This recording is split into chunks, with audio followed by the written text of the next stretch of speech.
Hello everyone, welcome to our channel. Question paper answer series or অন্য এটা ভিডিঅ'লৈ পুনৰবাৰ সকলোকে স্বাগতম জনাইছো। ইয়াতে আমি আলোচনা কৰিবলৈ পেপাৰখন হৈছে AEGCL ৰ যেটো পৰীক্ষা অনুষ্ঠিত কৰিছিল APSC 26/11/2023 ইয়াৰে আগৰ পাৰ্টত আমি কোৱেশ্চন নম্বৰ 1 ৰ পৰা 80 লৈকে আলোচনা কৰিছিলো আৰু সেইখিনি যদি চোৱা নাই ভিডিঅ লিংক ডেসক্ৰিপচনত দিয়া হৈছে তাত গৈ পেলাই আগৰ কোৱেশ্চনখিনি চাব পাৰিব কোৱেশ্চন নম্বৰ 1 to 80 লৈকে। ইয়াতে আমি 81 ৰ পৰা ম্যাথছ ৰিজনিং আৰু ইংৰাজী কোৱেশ্চনখিনি আলোচনা কৰিম। ভিডিঅটো ভাল লাগিলে লাইক কৰিবা আৰু যদি প্ৰথমবাৰৰ বাবে চেনেলটো চাই আছা তেনেহলে সাবস্ক্ৰাইব কৰিবা আৰু ওচৰত থকা বেল বাটনটো দবাই ৰাখিবা তেতিয়া আমি নতুন ভিডিঅ'বিলাক আপলোড কৰিলে তাৰ নটিফিকেশনবিলাক লাভ কৰি থাকিব। পলম নকৰি আমি আজিৰ প্ৰথমটো কোৱেশ্চন লৈছো question number 81 A man completes a journey in 10 hours. He travels first half of the journey at the rate of 21 km/h and the second half of the journey at the rate of 24 km/h. To find the total journey in kilometer. এজন মানুহে 10 ঘন্টা তেওঁৰ জাৰ্নিটো complete কৰে। ঠিক আছে total টাইমটো লয় 10 hours. Next কৈছে he travels first half of the journey at the rate of 21 km/h. তো এটো যদি আমি মাজত ডিভাইড কৰো ফাৰ্স্ট হাফটো স্পিডটো হৈছে 21 km/h আৰু সেকেন্ড হাফটো হৈছে 24 km/h. Find the total journey in kilometre. এই গোটেই ডিসটেন্সটো আমাক উলিয়াব দিছে। সাপোজ এই ডিসটেন্সটো আমি x বুলি ধৰি লও তো তেতিয়া ইকুৱেশ্যনটো এনেকুৱা ধৰণৰ হ'ব প্ৰথম হাফ অৰ্থাৎ 1/2 x এইখিনি স্পিডটো হৈছে 21 km গতিকে বাই 21 হ'ব প্লাস নেক্সট সেকেন্ড হাফটো 1/2 into x টোটাল ডিসটেন্সটো আমি x যেটো ধৰি লৈছো ইয়াৰে পৰা ইয়ালৈকে আৰু এইখিনি স্পিডটো দিয়া আছে 24 km/h 24 আৰু টোটাল টাইমটো হৈছে 10 hours লাগে গতিকে is equal to 10 এইটো ইকুৱেশ্যনৰ পৰা আমি x ৰ ভ্যালুটো উলিয়ালে আমি হেইটো आंसर হ'ব। ঠিক আছে এতিয়া 21 আৰু 24 আমি এলসিএমটো ল'ব লাগিব তাৰ আগতে আমি যেটো 2 আছে 1/2 এটো নোহোৱা কৰিব পাৰিম কেনেকৈ কয় যদি আমি গোটেইখিনিৰ আগত এটা 2 ইনটু কৰি দিও আৰু এইফালে এটা 2 ইনটু কৰো তো তেতিয়া এতিয়া এইফালে 2 ইনটু 2 কটাকটি যাব নেক্সট এইটো 2 কটাকটি যাব আৰু এইফালে থাকিলে x by 21 plus x by 24 আৰু এইফালে হ'ব 22 into 10 20 এটা 21 আৰু 24 এলসিএম তো ল'ব লাগিব এইটো 168 হ'ব এইফালে কৈ দেখুৱাইছো 21, 24 তো আমি 3 ৰে যদি ডিভাইড কৰো 3 7 যা 21 আৰু 3 8 যা 24 আৰু 18 এটা আমি পূৰণ কৰিলে অৰ্থাৎ 3 7 আৰু 8 এটা পূৰণ কৰিলে পাম 168 এতিয়া 21 ৰে যদি 168 ক ডিভাইড কৰো তেতিয়া 8 হ'ব ওপৰত থাকিব 8x আৰু এইফালে থাকিব 7x is equal to 20 এতিয়া ওপৰত হ'ব 15x আৰু তলত থাকিব 168 আৰু এইফালে থাকিব 20 আৰু ক্ৰস মাল্টিপ্লিকেশন কৰিলে হ'ব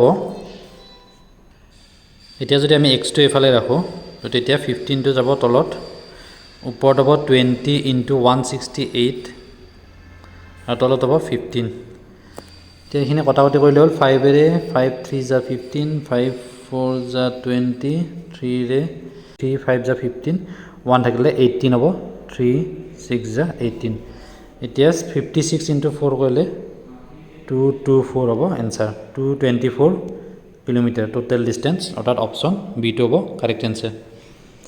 ঠিক আছে ইকুৱেশ্যনটো বনাই লোৱাৰ পিছত এইখিনি এলসিএম ল'ব লাগিব আৰু তাৰ পিছত ক্ৰস মাল্টিপ্লিকেশন কৰিলে টোটাল ডিসটেন্সটো ওলাই যাব। নেক্সট কোৱেশ্চন লৈ আছো এইটো নাম্বাৰ সিৰিজ দিয়া আছে এটা নাম্বাৰবিলাক দিয়া আছে 5 6 9 14 আৰু 21 এতিয়া ইয়াতে নাম্বাৰবিলাকৰ মাজত ডিফাৰেন্সটো চোৱা প্ৰথমটো 5 আৰু 6 5 আৰু 6 ৰ মাজত ডিফাৰেন্সটো হৈছে 1 নেক্সট 6 আৰু 9 আছে 6 আৰু 9 ৰ মাজত ডিফাৰেন্সটো হৈছে 3 অৰ্থাৎ 5 + 1 কৰিলে 6 পাম 6 + 3 কৰিলে 9 পাম নেক্সট 9 ৰ লগত আমি +5 কৰিলে 14 পাম 14 ৰ লগত 7 প্লাস কৰিলে 21 পাম আৰু 21 ৰ লগত আমি 9 এটা প্লাস কৰিব লাগিব 21 + 9 কৰিলে পাম 30 আৰু এইটো হ'ব आंसर অৰ্থাৎ অপচন এ।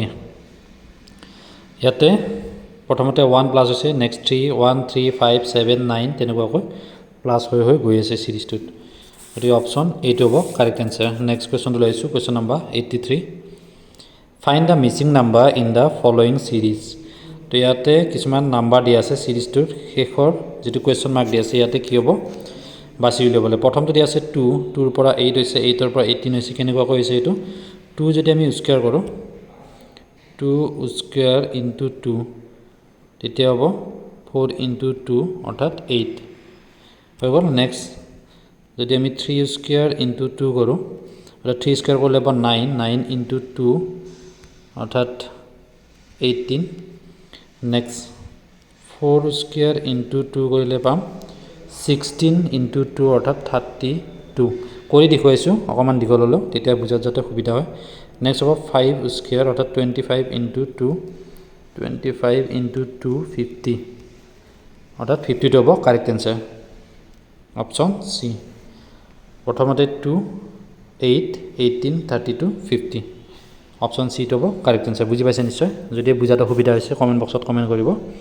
নিশ্চয় বুজাই দিবলৈ চেষ্টা কৰিম নেক্সট 84 নম্বৰটো লৈছোঁ ইয়াতে দিয়া আছে the word men is coded as NBO একেবাৰে ইজি দিছে তো এতিয়া SKY টো কি হ'ব উলিয়াব দিছে মেনৰ পৰা এইটো কেনেকুৱা কৰিব MAN ইয়াৰে পিছত হৈছে NBO অৰ্থাৎ গোটেইবিলাক লেটাৰৰ লগত +1 পজিশ্যন হৈছে এতিয়া SKY এইটোৰ পৰা +1 কৰি ল'ব S ৰ পৰা +1 কৰি ল'ব T K ৰ পিছৰ লেটাৰটো হ'ব L আৰু Y ৰ পিছৰ লেটাৰটো হ'ব Z অৰ্থাৎ TLZ অপশ্যন সি টো হ'ব কাৰেক্ট এনসাৰ একেবাৰে ইজি দিছিলে এইটো নেক্সট 85 নম্বৰটো লৈছোঁ ইয়াতে ডাইৰেকশ্যন দিয়া আছে from 85 number to 90 in each of the following questions a related pair of words is given select the pair out of 4 pairs of words that express the relationship that is most similar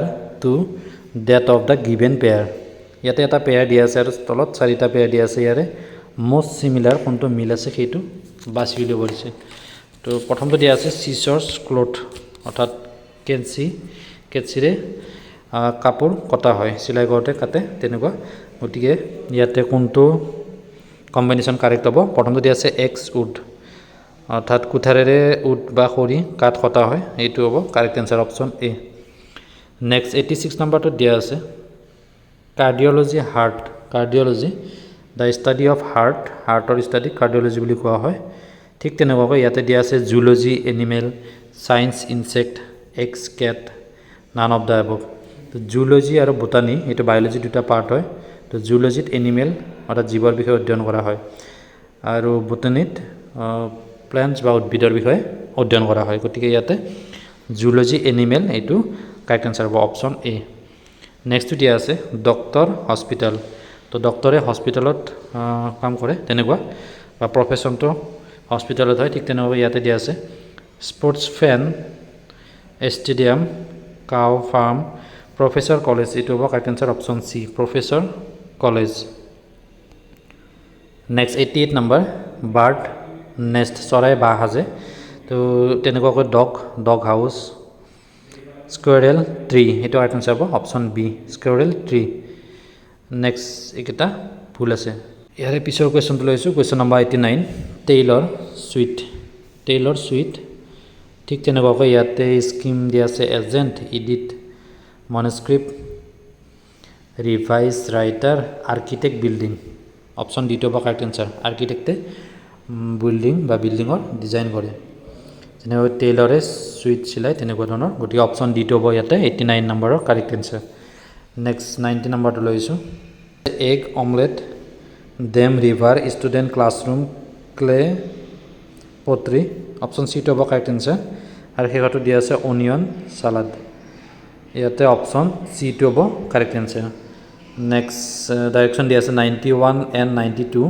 study the information and answer the questions given below on a playground Dev Kumar Nilesh Ankur and Pintu are standing as described below facing to the north তো নৰ্থৰ ফালে suppose এইফালে north হয় তো নৰ্থৰ ফালে face কৰি পেলাই তেওঁলোকে বহি আছে আৰু কিদৰে বহি আছে ইয়াতে কণ্ডিশ্যনবিলাক দিয়া আছে প্ৰথমতে আছে Kumar is 40 meter to the right of Ankur suppose ইয়াতে যদি অংকুৰে বহি আছে তো তেনেহ'লে ইয়াৰ পৰা ৰাইট সাইড যেটো এইফালে ফেচ কৰি আছে নৰ্থৰ ফালে গতিকে ৰাইট সাইডটো এইফালে হ'ব তো ৰাইট সাইডত কুমাৰ আছে 40 মিটাৰ এইখিনি 40 মিটাৰ যদি ধৰোঁ তো এইখিনিত কুমাৰ আছে ঠিক আছে নেক্সট কৈছে Dev is 60 metre to the south of Kumar তো তো নৰ্থ এইফালে হ'লে তলফালে হ'ব চাউথ, এইফালে যিহেতু নৰ্থ তো চাউথটো হ'ব তলফালে। তো কুমাৰৰ পৰা 60 মিটাৰ তলফালে ইয়াতে আছে দেৱ, ঠিক আছে। নেক্সট কণ্ডিশ্যনটোত কৈছে Nilesh is 25 metre to the west of Ankur. তো এইফালে নৰ্থ এইফালে চাউথ হ'লে এইটোফালে ইষ্ট হ'ব আৰু এইটোফালে ৱেষ্ট হ'ব। এতিয়া অংকুৰৰ পৰা ৱেষ্ট ছাইডত 25 মিটাৰ, তো এইফালে আহিব 25 মিটাৰ আৰু ইয়াত থাকিব নীলেশ। চ' নীলেশ থাকিব ইয়াতে, অৰ্থাৎ 25 মিটাৰ ৱেষ্টৰ ফালে অংকুৰৰ পৰা। নেক্সট কণ্ডিশ্যনটো দিয়া আছে, অৰ্থাৎ শেষৰটো কণ্ডিশ্যন পিনটো is 90 metre to the north of Dev. দেৱৰ পৰা নৰ্থ অৰ্থাৎ ওপৰৰ ফালে 90, এইখিনিলৈকে 60 হৈ গ'ল, এইখিনিলৈকে 60 হৈ গ'ল আৰু ইয়াৰে ওপৰত 30, টোটেল 90, চ' এইখিনিত 30 হ'ব। ইয়াতে থাকিব পিনটো হ'ব ইয়াতে। তো এতিয়া প্ৰথমটো কুৱেশ্যনত 91 নম্বৰটো দিয়া আছে, who is the north east of the person left of Kumar. তো কুমাৰ আছে ইয়াতে, কুমাৰৰ পৰা নৰ্থ ইষ্ট হ'লে কোন হ'ব এইটো সুধিছোঁ। পিনটো হ'ব কাৰেক্ট এনচাৰ। এইফালে ইষ্ট এইফালে নৰ্থ, গতিকে নৰ্থ ইষ্টত থাকিব পিনটো, option D. Next question number 92, if a boy works from Nilesh and meets Ankur followed by Kumar, Dev and then Pintu, how many metres has he work if he has travel the straight distance all through. ইয়াতে correct এনচাৰটো হ'ব 215, অৰ্থাৎ option A 215 metre. এইটো আপোনালোকে কৰি চাব। Next কুৱেশ্যনটো লৈ আহিছোঁ, question number 93 number, if south east become north and north east become west and so' on, what will west become. তো তেতিয়া ৱেষ্ট যিটো পশ্চিম দিশ আছে এইটো কি হ'ব। প্ৰথমতে আমি দিশকেইটা এনেকৈ ড্ৰ কৰি লৈছোঁ। তো এইফালে যদি ইষ্ট হয় তো এইফালে ৱেষ্ট হ'ব আৰু এইফালে নৰ্থ, এইটো ৱেষ্ট হ'ব। তো এইফালে নৰ্থ হ'লে এইফালে চাউথ হ'ব। তো এতিয়া কৈছে চাউথ ইষ্ট অৰ্থাৎ দক্ষিণ পূব এইটো ছাইড, এইটো যদি নৰ্থ হৈ যায় তো তেতিয়াহ'লে ইয়াৰে অপজিটটো এইফালে কি হ'ব, চাউথ হ'ব। আকৌ কৈছে নৰ্থ ইষ্টটো অৰ্থাৎ তলফালে এইটো নৰ্থ ইষ্ট, তো এইখিনি যদি ৱেষ্ট হয় তেতিয়াহ'লে ইয়াৰ অপজিট ফালে কি হ'ব, ৱেষ্ট হ'লে এইফালে ইষ্ট হ'ব। এতিয়া কৈছে যে হোৱাট উইল ৱেষ্ট বিকাম, তো ৱেষ্টটো কি হ'ব, ৱেষ্ট অৰ্থাৎ এইটো ছাইড, এইখিনি কি হ'ব সুধিছে। তো এইখিনি হ'ব চাউথ ইষ্টটো হ'ব ৱেষ্টৰ ফালে, অৰ্থাৎ অপশ্যন চি। বুজি পাইছে নিশ্চয়। প্ৰথমতে দিশ চাৰিটা এনেকুৱাকৈ লৈ ল'ব, ইষ্ট যদি এইফালে হয় ৱেষ্ট আৰু এইফালে নৰ্থ হ'লে এইফালে চাউথ।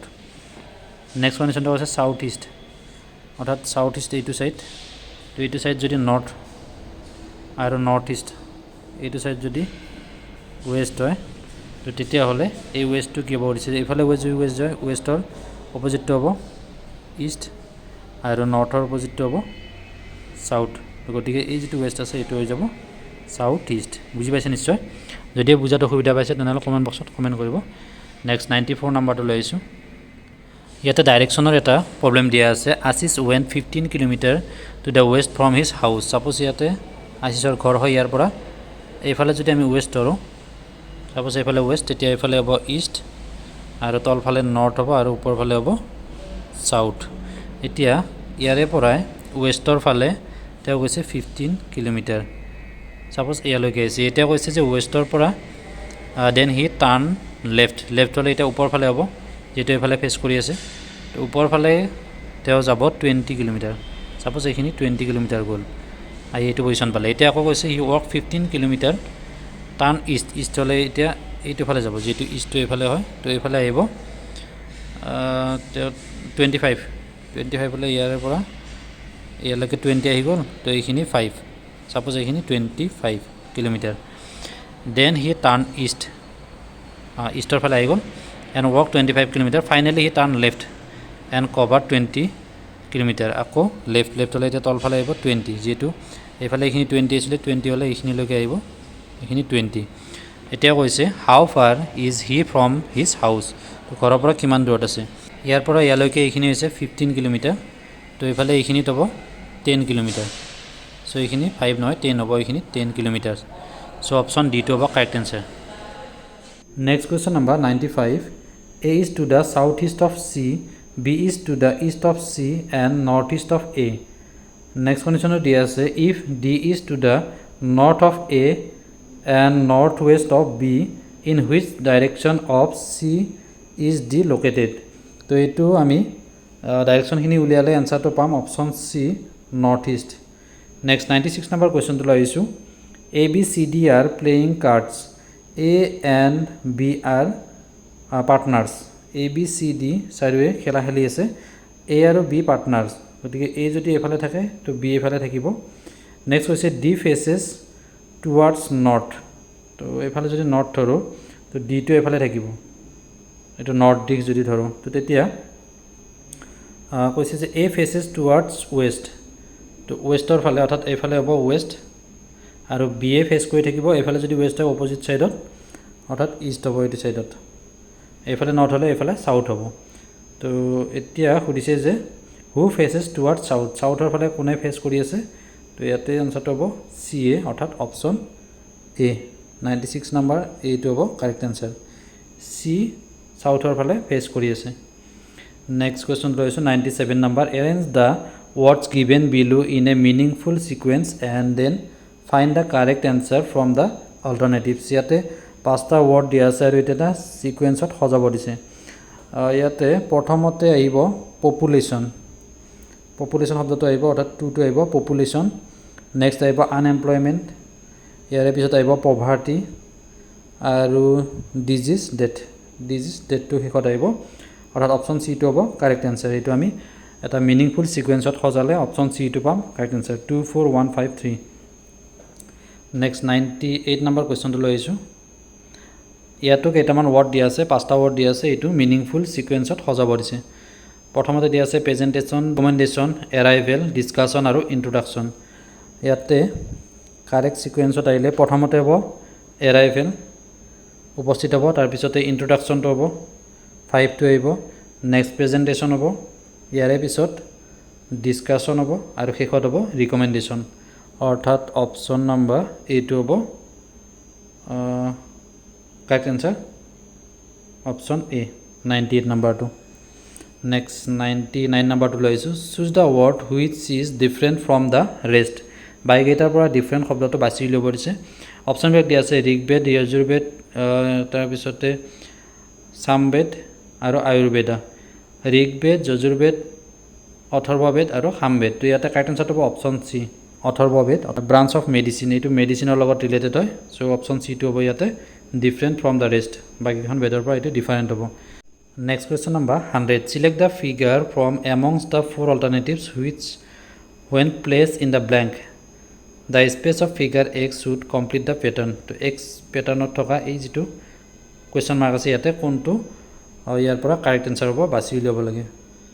ইয়াতে অপশ্যন ডিটো হ'ব কাৰেক্ট এনচাৰ, এই ডি পাৰ্টটো আনি দিলে ইয়াত এইটো কমপ্লিট হ'ব ফিগাৰটো।